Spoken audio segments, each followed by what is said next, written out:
Hello, this is Skylit Lake reading Long Night in the Valley by Maralaeus. Chapter 13.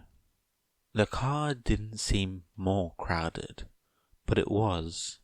Spinner had the dubious honor and privilege of being in one of Mr. Compressor's marbles, along with the doctor.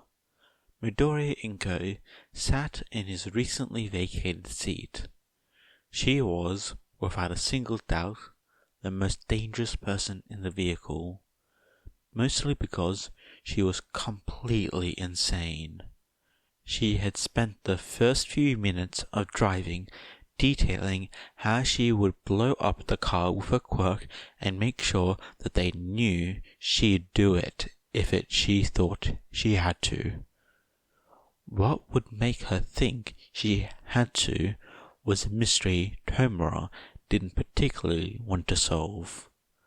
He could totally see what Sensei saw in her, and he didn't like it. He wished he could go back to ignorance. This questline was insane. The whole game was going to wind up broken. Had he killed an essential NPC at some point? Eyeballs were small objects, so were most organs. Midoriya Izuku was someone Tomura could respect. Would Midoriya Izuku be like this? If Tomura had an actual conversation with him? Their conversation at the mall hadn't exactly been normal.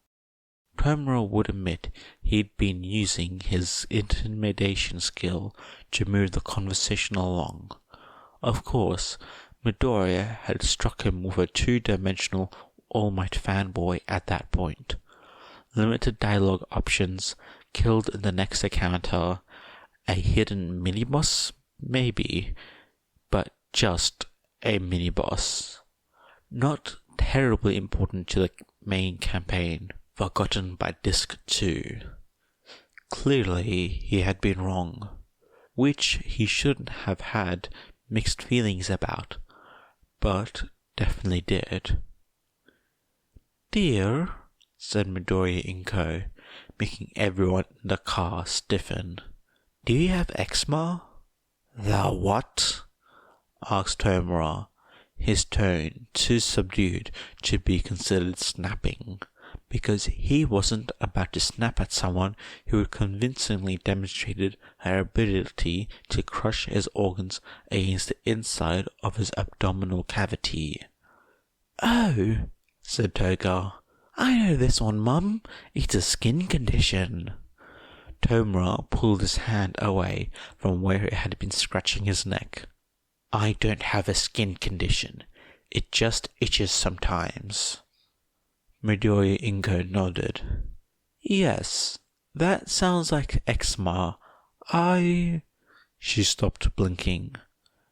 "Did you call me Mum?" "Yeah, is that okay? Izuku and I are dating after all." "No, she isn't." "She is not, only in her dreams."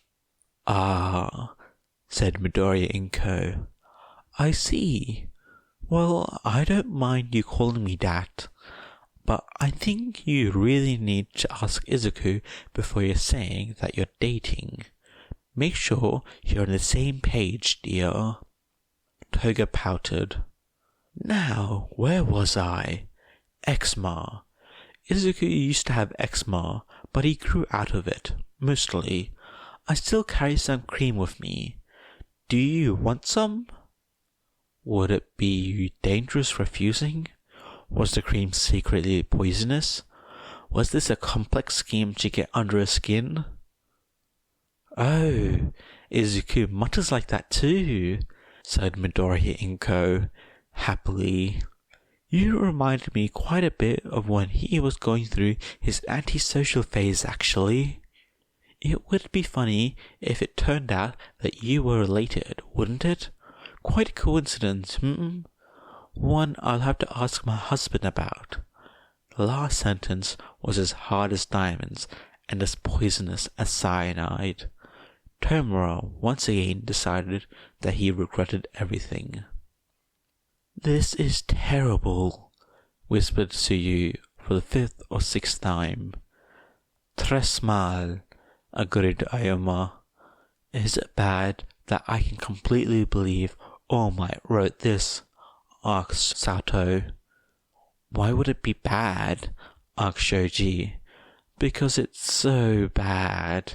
"And yet," said Yarozu, "oddly compelling." "Why did he use so much English?" grumbled Mineta. "What a mad banquet of darkness," said Fumikage, who was, nevertheless, also reading the fanfic on his phone. "But, it makes it pretty obvious that All Might thinks the world of Midoriya," said Kaminari. "Do you think he knew that other people could read this?" "I mean," said Jiro, "he had to, right? It wasn't like he was born in the 1900s. "I don't know. Sometimes you got to wonder. Sometimes it's as if he was grown in a lab to be the perfect hero, you know?" "Kaminari, stop trying to be Todoroki, please," said Fumikage. "You do not need to dip yourself in such darkness." "I'm just saying," said Kaminari. "And it isn't as if we don't know that there are a bunch of mad scientist types that would do just that. Plus, the Hero Commission is psychotic." "That's unkind to psychotic people," said Fumikage, glowering. "You know, most psychotic people never hurt anyone. The incidence of villainy among people who experience that among the general population." "Sorry, man. Just a figure of speech." The bus slowly came to stop outside of UA's gates. My switch isn't working," said Greenlight, as he repeatedly pressed a button on his dash. "I guess they're still on lockdown. We'll have to wait for Nezu to come let us in." "Still? Midoriya isn't even in the city anymore, as far as we know," groans Midnight.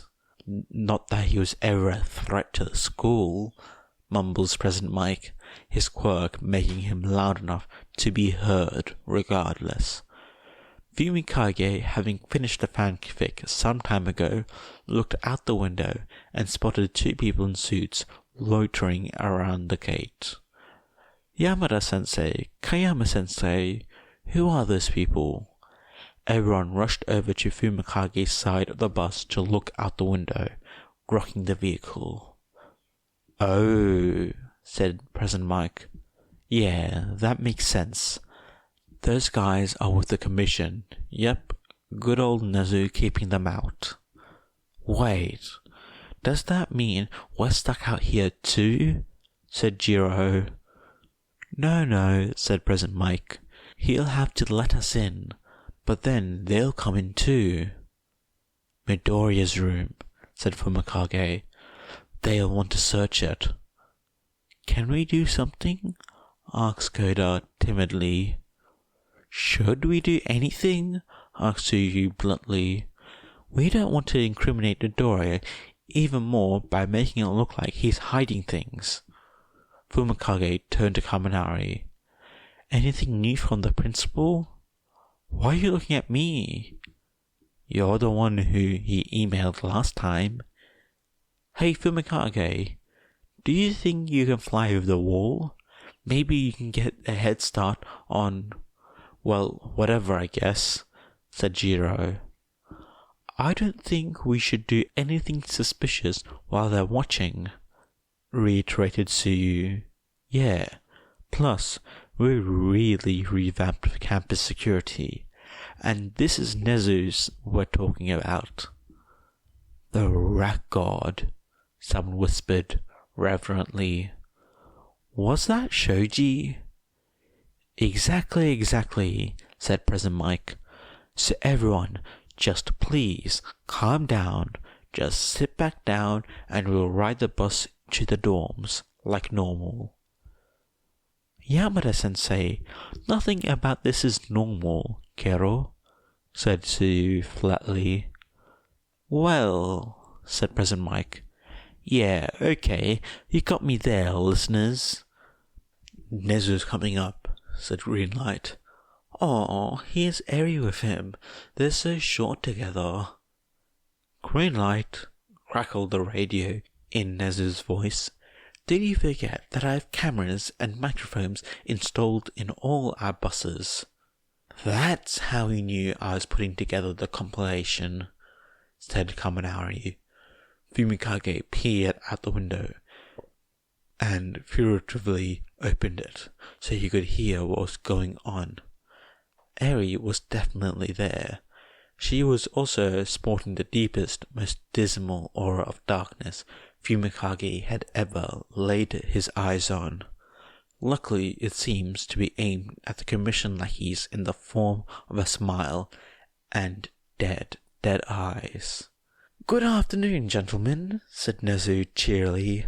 I apologize for the long wait. As Lunch Rush indubitably told you, we had a small emergency. We've been out here for hours. What kind of emergency could have kept you for hours under these circumstances? Eri's smile grew both broader and deader. Me, she said. I'm the emergency, corrected Nezu gently. Emergency, repeated Eri. I'm sorry, said the shorter of the two investigators. I'm the emergency. I had a... She paused, and her face pinched slightly in concentration. I had an emergency because... You're being mean to Deku. You're mean, insisted Eri. You're the bad guys. Deku is the good guy because he saved me. Only bad guys are mean to good guys. Excuse me, is this Chisaki Eri? Eri hissed. Perhaps I would ask you to refrain from using that family name. We've been trying to get past what her former guardian did to her. You understand. Teach her morality. I'll bite you, said Eri malevolently. Self-defense as well, continued Nezu. It's very important for children to be able to feel safe and confident in themselves, don't you think?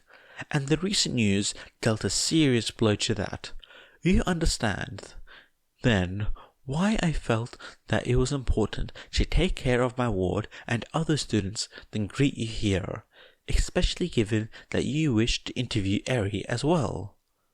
I'll bite you, repeated Eri. A lot. We'll need to look at Midoriya's room first. Way to go, Eri, whispered Shinzo. Very well. You'll have to come around to the front office to fill out some paperwork. We'll need a physical copy of your badges, as well as the copy of your warrant, for our records.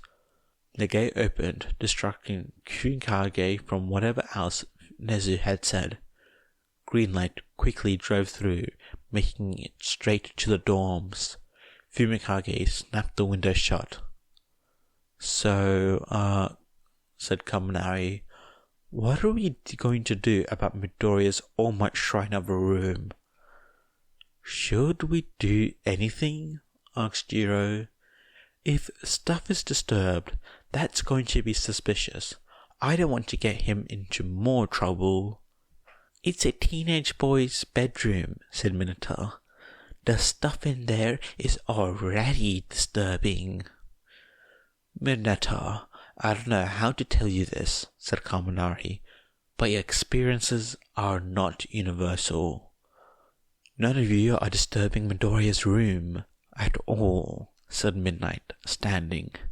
You didn't forget that we were here, did you? If you say yes, we'll have to take some time to work on your situational awareness. Nimuri hadn't quite known what to expect from the words All Might Shrine. In her experiences, the word shrine could, especially when applied to a person's hobby or area of interest could cover a vast area of displays of varying intensity. But Midoriya really went plus ultra on everything, didn't he? "Okay, kiddos," said Midnight. "What would he say was the most incriminating thing in this room?" She and President Mike were the only ones actually in the room, but the students were gathered right outside the door. "Notebooks." Midnight nodded. They'd get those first, then search for other places Midoriya may have put evidences of less than entirely morally upright behavior. Not that Midnight really expected to find anyways. "Where does he keep it?" she asked. "He has a shelf above his desk. He usually keeps them on there, Kero." Midnight looked at the shelf above Midoriya's desk. It looked back. This was because it was void, as in void of any notebooks, an abyss of sorts, empty. There were no notebooks in evidence. "Gigantomachia?" asked Izuku, turning up the sweetness in his tone despite his nerves and pain. Yep, there was a whole lot of pain everywhere, now that he was no longer actively running for his life. It felt like he pulled every muscle in his body. "Yes, little lord," asked Gigantomachia happily. He really was like a giant dog. Izuku almost felt bad for tricking him like this, but he reminded himself that Gigantomachia was a giant, evil dog. "So, will you do something for me?" "Of course, little lord." "Well," said Izuku, "you remember how I said that Shigaraki Tomura and I didn't get along?" "Yes, little lord, my memory is very good." Izuku blinked. "Is that a—" He cut himself off with a shake of his head. "Not the time." "Well, I think it might be a good idea if, we establish that he can't attack me anymore." Gigantomachia stood up, shaking the earth and almost setting Izuku tumbling down. "He attacked you?" Maybe this would be easier than he thought. "Yeah, a couple of times. I'm okay though." He waved his hands. "I just think that it might be a good idea if we establish, a pecking order, sort of." "I'm going to peck him to death." "Please don't actually kill him." "I'm going to peck him mostly to death." "That's the spirit," said Izuku. "I'll show him you're in charge. You're much better than he is, much more like Lord." Wow, that was certainly a statement that Izuku was going to try his best to forget forever. "Right, so if you see him, do that," said Izuku, nodding. "Of course, little lord." "And this is just a reminder, but don't go into towns." "I will remember." "Great," said Izuku. "I'm going to go back in and, you couldn't say plot my escape with Toshinori. Rest," he settled on. "Oh," Gigantomachia crouched down, his voice suddenly whisper-soft, assuming rocks could be described as whispering. "Sleep well, little lord." "Thank you," said Izuku, beating a hasty retreat. "Stop the car!" But he said, "Just stop the car twice." There was a not at all hidden or else in those words. Twice once again, "Stop the car." "Oh my," said Midoriya Izuku, leaning forward. "That man up there looks remarkably like the sitter Hisashi hired for Izuku." "Oh God," said Tomura, dragging his hands down the side of his face in lieu of looking out the window. "We aren't prepared for this level." Midoriya Izuku suddenly disappeared. Tomura made a noise in the back of his throat that wasn't at all a scream. Mr. Compress raised his hands defensively. I thought it would be best to marble her while she was distracted. We want her to get injured. Wow! Where'd you go, Mr. Compress? Said Toga, giving the other villain a hug. Good thinking. Yeah, agreed Twice. Now she can't hurt us, but she sure can when we let her out. Which is why I suppose we bring her to Jiren at the first feasible opportunity. Between him and the doctor, I'm sure they can make arrangements for her that we need not to be involved in, and I will make sure we are all far away when we let her out. There was a series of sighs of relief. Good idea, croaked Tomura. But what are we going to do about? He swore vehemently. He's seen us. We've got aggro reverse. Is that Vlad Sensei's car? Unfortunately, said Toshinori, I think it is. Oh dear, the man's one to hold a grudge. I think I'll have a new nemesis by the end of this. Today had been a very annoying day in general for Vlad King, but for some reason his sense of annoyance suddenly doubled. This made his hand clench and thereby tear a piece of paper he was holding. Scratch that, his sense of annoyance had tripled. Yagi, he muttered, I'm going to sue you so much. What was that? Asked Hound Dog, looking away from the video feed displaying Eri-chan scaring the Hero Commission agents in her undeniably cute way.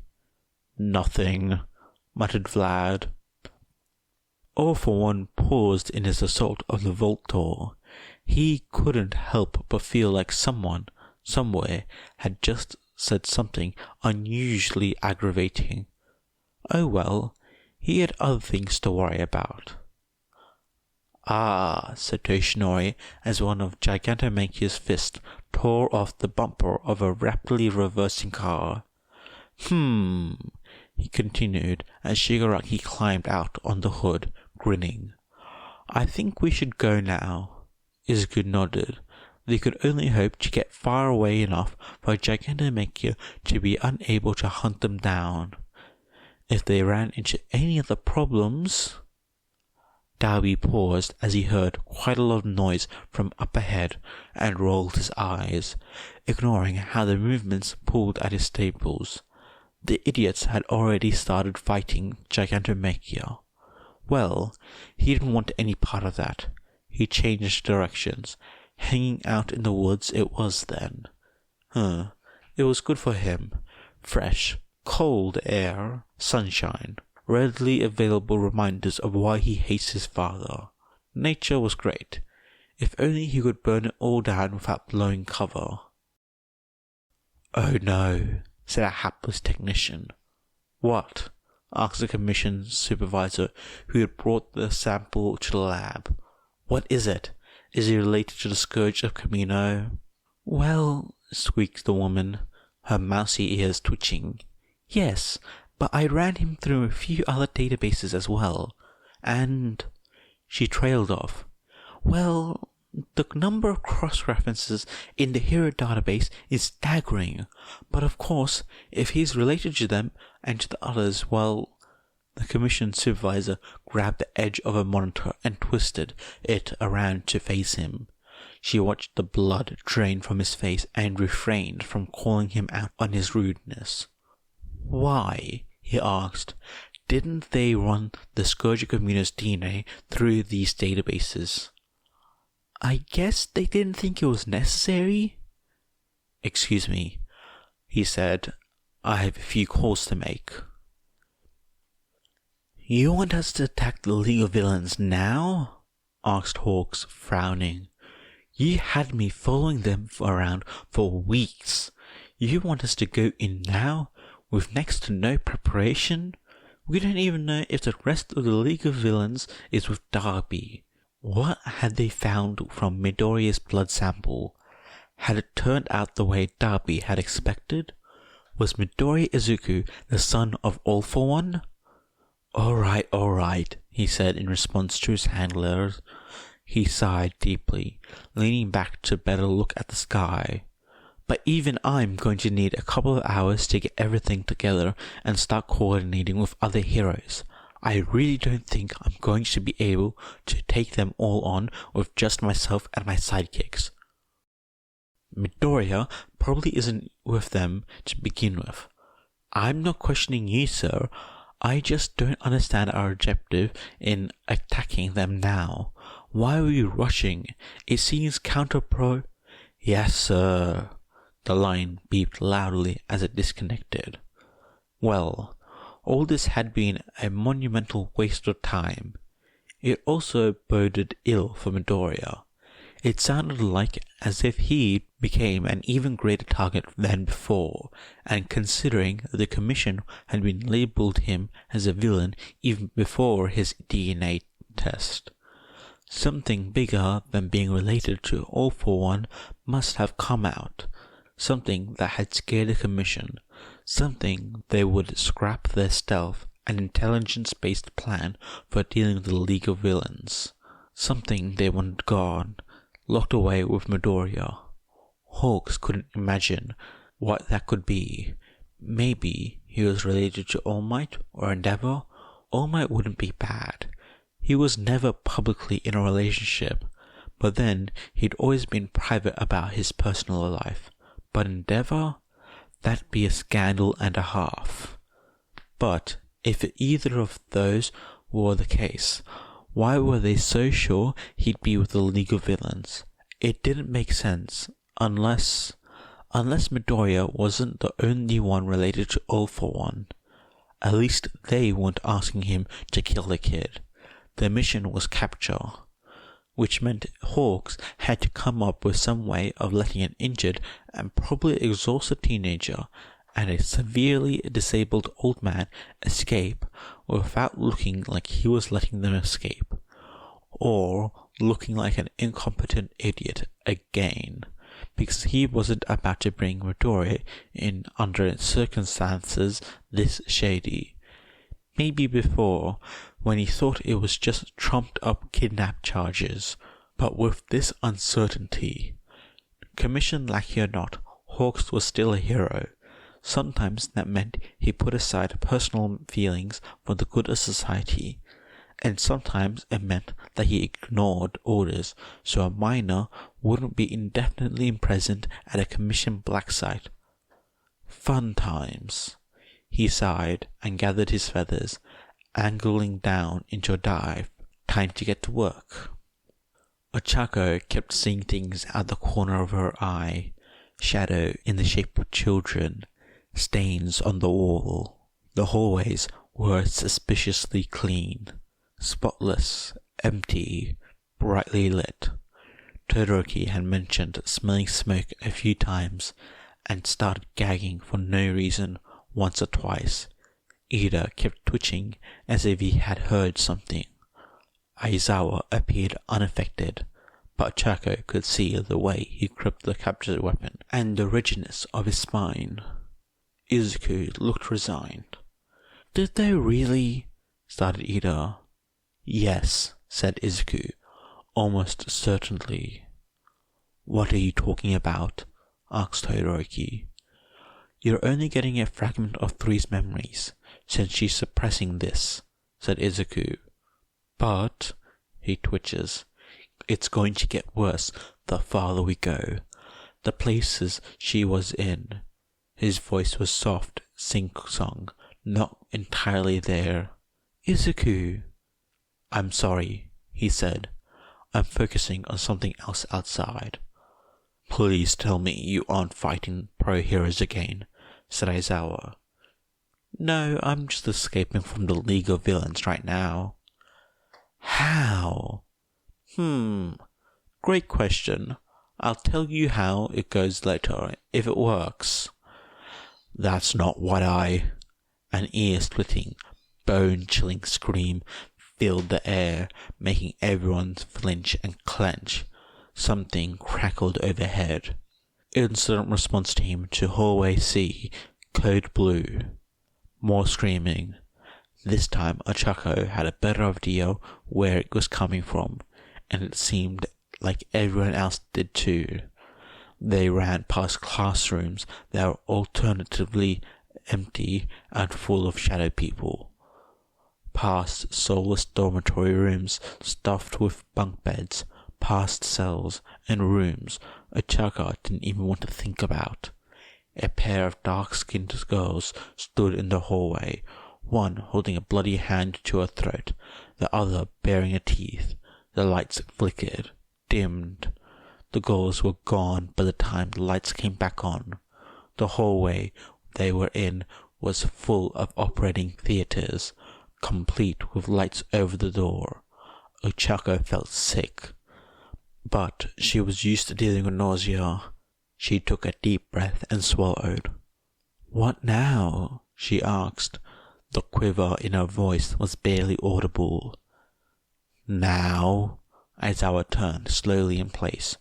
"We're trying to find where they met Ryuji."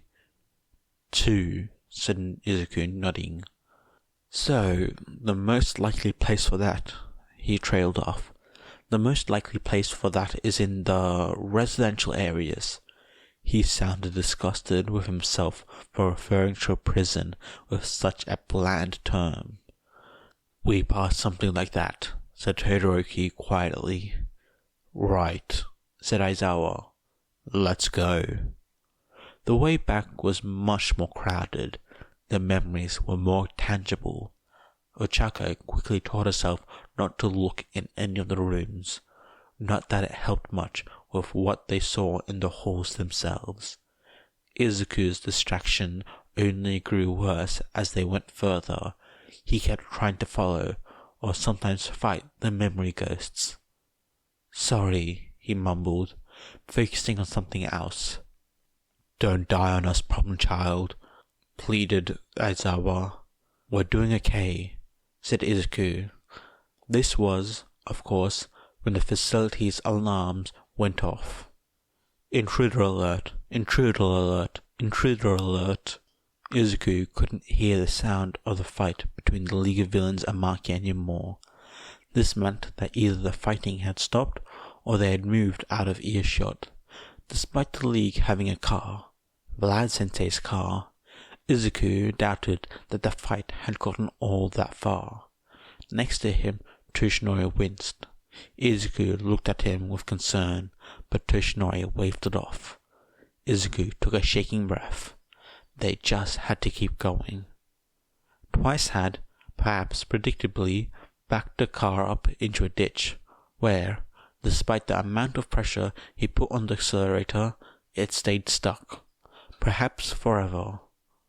All members of the League of Villains that were not crazy enough to crawl onto the outside of a moving car to fight a homicidal giant climbed out. All members, meaning a single member ironically being twice. At least he hadn't been going very fast when he ran into the ditch. "Everyone okay?" "Of course they're not. You were in a car crash, idiots." "Come help us fight," ordered Shigaraki. "We were in the middle of something, you know, stupid level boss. Keep having to save scum. I hate you. Ah!" Well, that wasn't a good sign. "Where's Himiko?" he shouted. "Over here, silly," said the second Shigaraki, because, yeah, Twice had forgotten he hadn't duplicated Shigaraki. Man, he was dumb sometimes. It was great he had friends to help him out for that. He dove into the fight, which ever so slowly began to move away from the car. Izuku's head throbbed sharply and he stumbled, Toshinori just managing to catch him before his face planted. Four and the other past users hissed at him from the back of his mind. "Someone's coming. Hide." They were in no condition for another fight. Toshinori nodded sharply and pulled Izuku aside into some bushes. Izuku tried to breathe quietly, but was painfully aware that both he and Toshinori were out of breath and raspy, ragged. They'd been aiming for speed, not stealth. counting on the sound of combat to cover them. But if someone was out there, Izuku smelled smoke. A branch snapped. He held his breath, despite the way his lungs longed for more oxygen. Had Darby been in the car? Izuku hadn't seen him. He hadn't seen any blue fire. It wasn't like Darby to hold back. A pair of black-booted feet came into view. Well, what do we have here? They found the two standing in a hallway, surrounded by bodies of soldiers. A small horde of shadowed children clung to his legs. When he laid eyes on Izuku, he asked, "Does the world ever give you a break?" he asked. "Not that I've noticed," said Izuku. Hey guys, I hope you enjoyed this video. This is a nice chapter, very action-packed. A lot of plots are happening at the same time. We've got Darby, we've got the commission, we got Yue, we got Izuku inside the brain, and Izuku himself. Then we've got the League of Villains, which is like 5 plot lines running at the same time. So it can be quite hard to listen to and understand, especially for those listening here, especially since I don't sometimes say it in the best way possible, which I'm trying to improve, but it's a slow work in progress. Anyways, I want to know which of my videos or recent videos has sounded the best, because I want to know which videos are like doing well in terms of audio and such, because I've been listening to this for ages and I can't really tell the difference anymore, so I need an outside view. Anyway, I'll see you guys later. Bye!